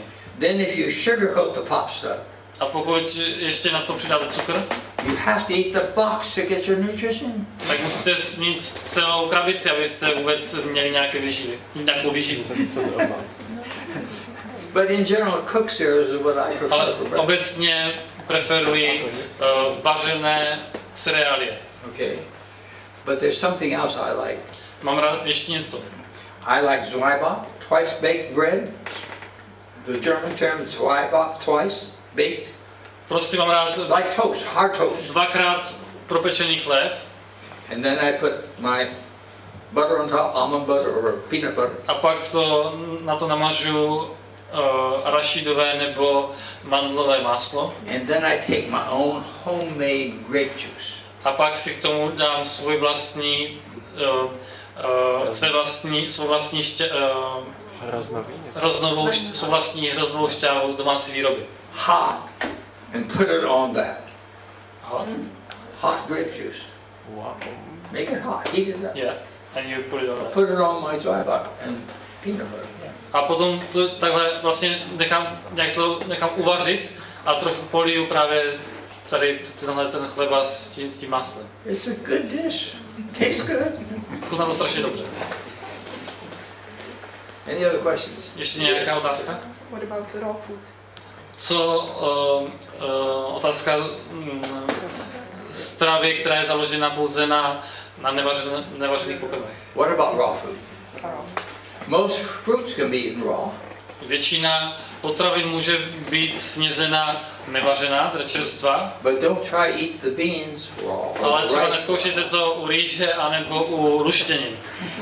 A lady asked me a question in a big meeting in Slovakia. Na jednom velkém setkání mi jedna žena položila otázku. She was excited about raw food. Byla strašně nadšená právě touto živou stravou, která není tepelně upravována. She said, "Can I eat rice raw?" A ptá se mě, můžu si dát tu rýži nevařenou? I snapped back real quick without thinking. Sorry? I snapped back real quick without thinking. Já jsem jí vrátil úder velice rychle, bez uvažování. I suggest you ask your psychiatrist that question. A nějak z něj vypadlo, zeptejte se na to svého psychiatra. I feel very badly about that now. Tak jsem se cítil strašně špatně, že se to řekl. That wasn't very nice. To nebylo moc pěkné. But you know, you aren't going to eat rice raw. Ale tak přece nebudeme jíst asi nevařenou rýži. Even potato raw, you don't have enough of the right enzymes to take good care of it. Dokonce my nemáme dostatek dobrých enzymů na to, abychom strávili nevařené brambory. So it's okay for some things to be raw, like fruits and so on. Takže je dobré pro různé potraviny konzumovat je čerstvé, jako je ovoce, zelenina. Yeah. Yeah. Můžu se zeptat na klíčený potraviny? Na klíčený. Sprouts. Klíčený. No, jak se to řekne? What about those seeds that you make them? Sprouts? Yeah, Sprouts. sprout. I think that's good. Myslím si, že to je dobré. Sprouts are fine. Ty klíčky jsou fajn. But it's no longer the grain it came from, it's greens now. Ale už toho vlastně není, už to nejsou to zelený třeba, nebo ty semínka, ale už je teďka z toho vlastně zelenina vlastně rostlina. But sprouting will take care of all of that phytic acid we talked about. That being so good. Ale právě tyto klíčky mají hodně těch kyselin, fytolátek a kyselin. Yeah, sprouting is good. Klíčky jsou dobré. Yes. Which oil would you recommend the best? If I didn't know anything about oil, Kdybych nevěděl nic ohledně olejů, I'd say the canola, rapeseed oil is probably the top. tak pravděpodobně obecně nejlepší řepkový olej. All the oils have their special benefits. Ale každé druhy oleje mají své zvláštní vlastně přínosy. For example, corn oil. Například kukuřičný. It has more of the substances like beta-cytosterol, stigmasterol, which keeps the cholesterol from being absorbed in the intestine. You don't want me to faster. So that's okay. Takže chtěl jenom říct, že třeba ten kukuřičný olej je taky fajn. Yeah, everyone has a special reason why it's good. Je dobře, každý z těch olejů má teď má různé svou specifikaci, na co je dobrý. But if you don't know anything about them, I think the best one is the rapeseed oil. Ale pokud bychom to nerozlišovali na jednotlivosti, tak nejlepší je ten řepkový. The one that has the best balance Je nejvybalancovanější. is soy oil. Je, a takže teda ten nejvybalancovanější olej je sojový. Yeah, coconut. What about sunflower? It's good oil. To je taky dobrý olej. And coconut. Coconut oil, not so good. Kokosový olej není moc dobrý. It's high and saturated. Yeah. Má strašně velký podíl nasycených tuků. Yeah. So that's a problem. Takže kokosový olej je problém. You should know that a handful of nuts every day lowers your risk of heart attack 50%. Měli byste vědět, že jedna hrst vlašských ořechů denně sníží riziko infarktu o 50%. You should know water is very important. Měli byste vědět, že voda je velice důležitá. In the US, people on the average are eating or drinking only little over half a liter a day. Obecně v Americe lidé průměrně pijí zhruba něco přes půl litru čisté vody denně. If you drink 1¼ liter, pokud pijete aspoň litr a čtvrt, you lower your risk of a heart attack 50%. snížíte riziko infarktu o 50%. Now, another thing you should all know. A ještě jedna věc, kterou byste měli všichni vědět. Something that increases your chance of dying at least by 50%. Increases. O něčem, co zvýší vaše šance na smrt o 50%.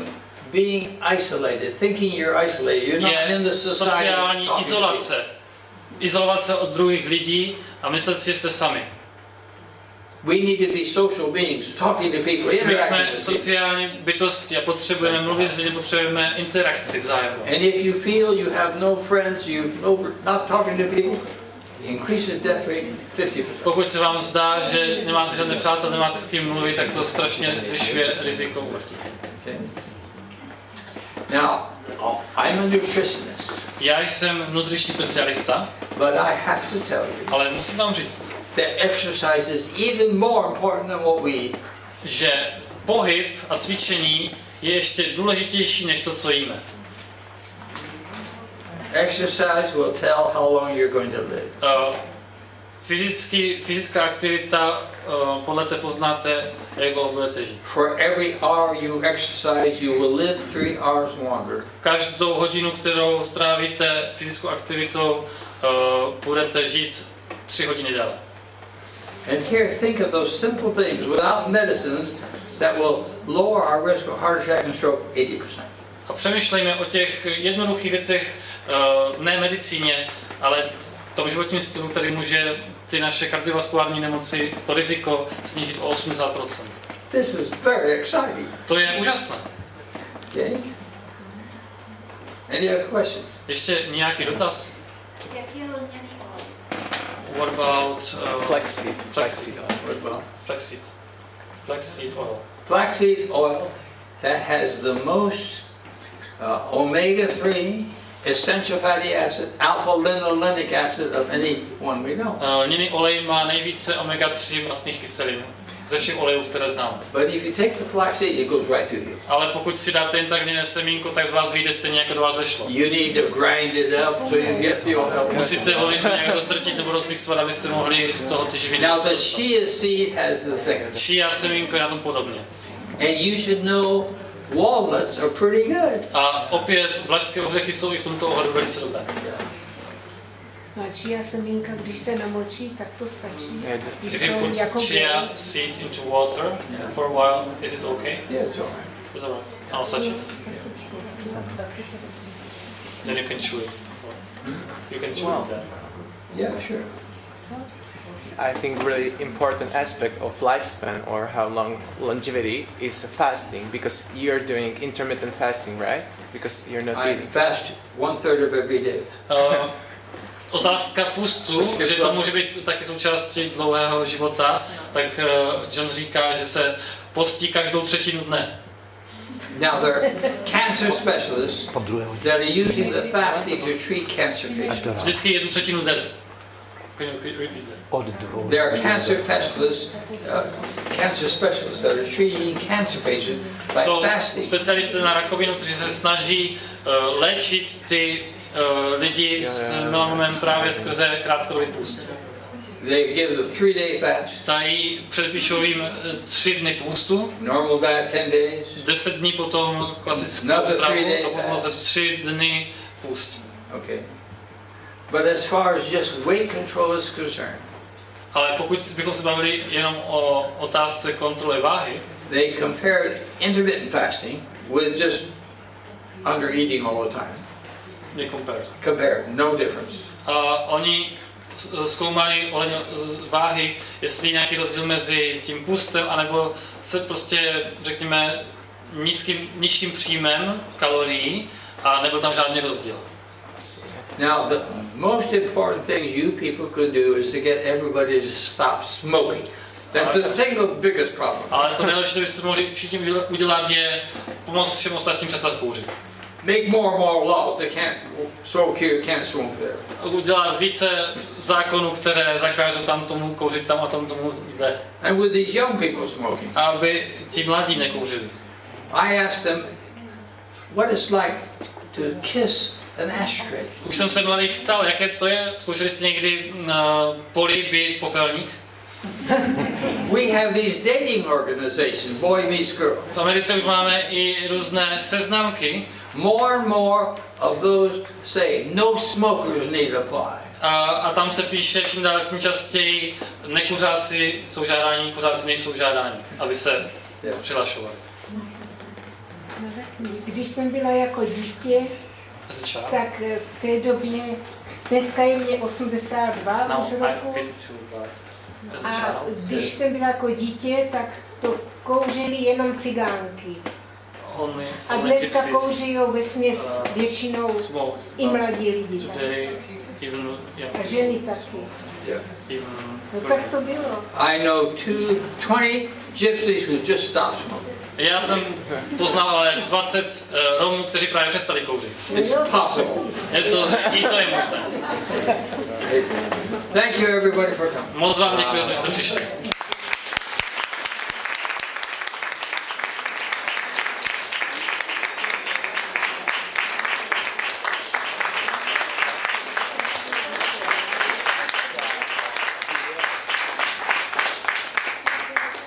Určitě děkujeme panu profesorovi Johnu Scharffenbergovi.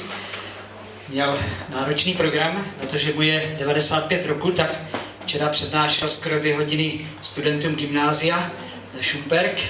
Podvečer byl v Jeseníku, kde měl přednášku pro veřejnost. Dneska měl 1,5 hodiny přednášku pro žáky z 5. základní školy a teďka má přednášku tady na klubu Zdraví.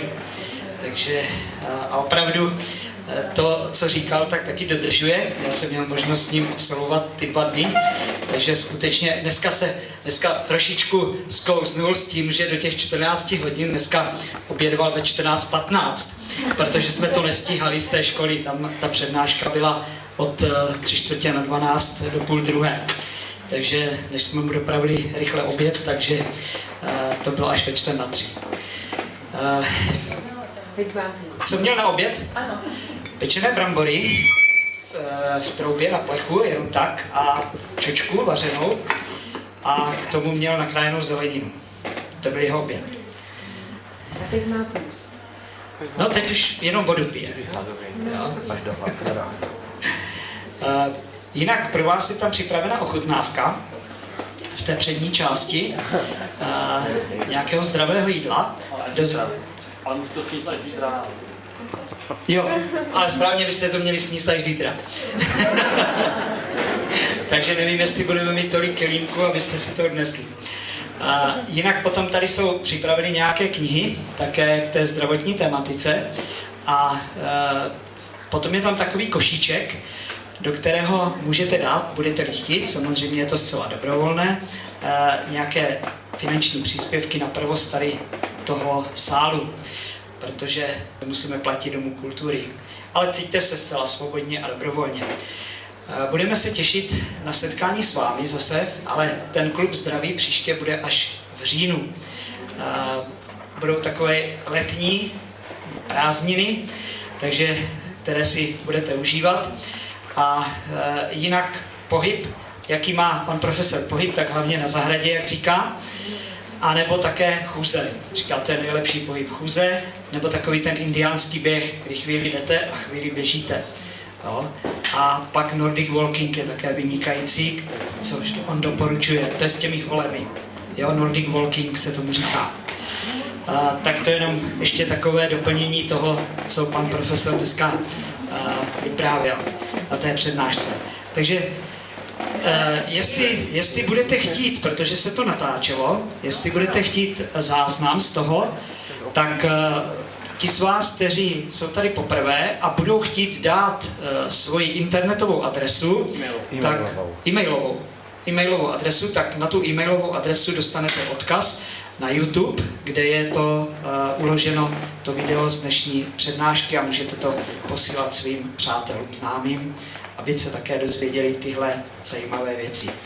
Takže já vám přeji hezký zbytek dnešního večera, abyste byli zdraví, abyste taky ve svém životě tady ty principy uplatňovali, abyste viděli, že to funguje a že vám to přináší prospěch.